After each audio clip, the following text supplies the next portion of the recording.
Marija, bravo. Bok. Super da sam te sreo upravo ovdje. Znaš šta, zanima me koja je ovo ptica? Ova tu što stoji. Tako je, ova baš tu. Ova tu velika. Ova tu velika.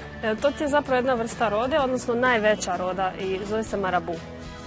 Marabu kao najveća roda sigurno ima nekakav ogroman raspon krila. Jel znaš možda koliki? Da, možete biti od 2,5 do 3 metra raspon krila i može biti visok čak 1,5 metar. Vidim imate dvije jedinke, jedna stoji na povišenom. Što one točno rade sada?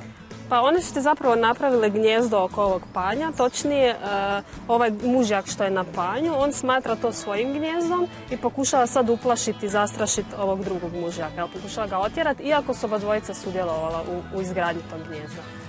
Inače u prirodi i na slobodi zapravo rade gnijezda na drveću.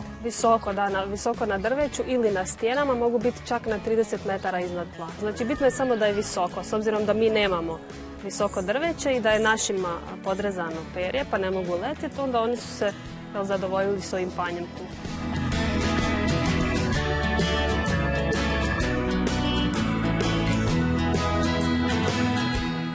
S čime se hrane marabuji? Pa uglavnom se hrane strvinama i ostacima što ostane od drugih strvinara, ali zapravo mogu i loviti ribu ili bilo što drugo, tako da su i dobri lovci, ali kad nemaju što za jest, onda će naravno jesti strvinu. Dakle, oni nisu strvinari u jednom dijelu i jesu. Da, znači nisu isključivo strvinari, ali mogu jesti strvinu, mogu i loviti svoj plijen. Da, već kad si spomenula da su odlični lovci, čuo sam priču da se skupljaju u grupe. Dobro. I zapravo ribu tjeraju iz dubine u pličak i tek ih tamo, znači cijela skupina onda zapravo mogu pojesti. Da, pa mi inače svojima znamo pustiti živu ribu, tako da ih se može vidjeti. Obično se stanu ovak tu na ovo deblošta pluta i onda čekaju da im koja riba priđe blizu pa je čope. One su čak i bolji lovci nego naše domaće rode.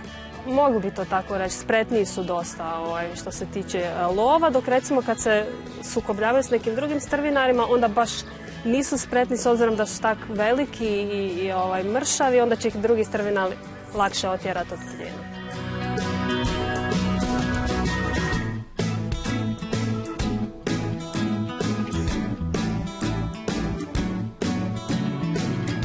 Koliko dugo žive marabuji?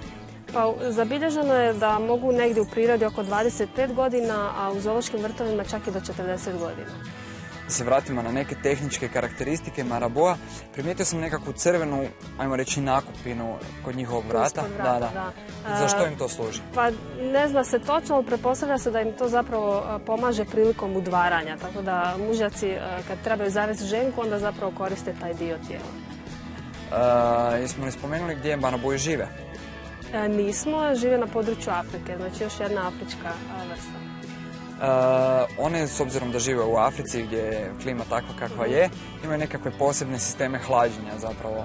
Da, jedan smo baš mogli vidjeti danas, znači sjednu se tako da sjede na nogama, a da im je ostatak tijela uzdignut iznad tla, tako da ne sjede na toplom tlu.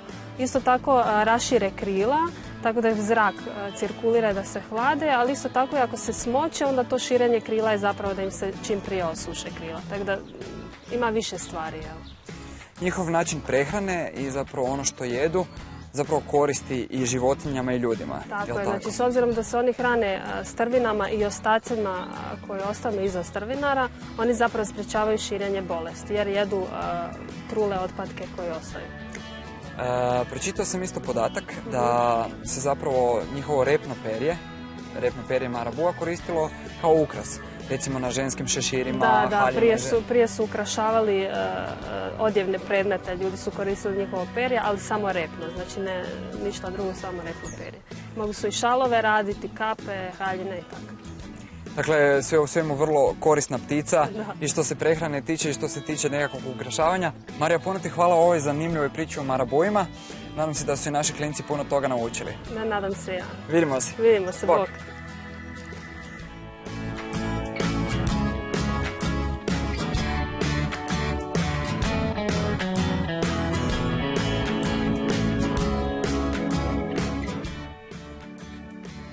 Eto, danas smo upoznali marabua.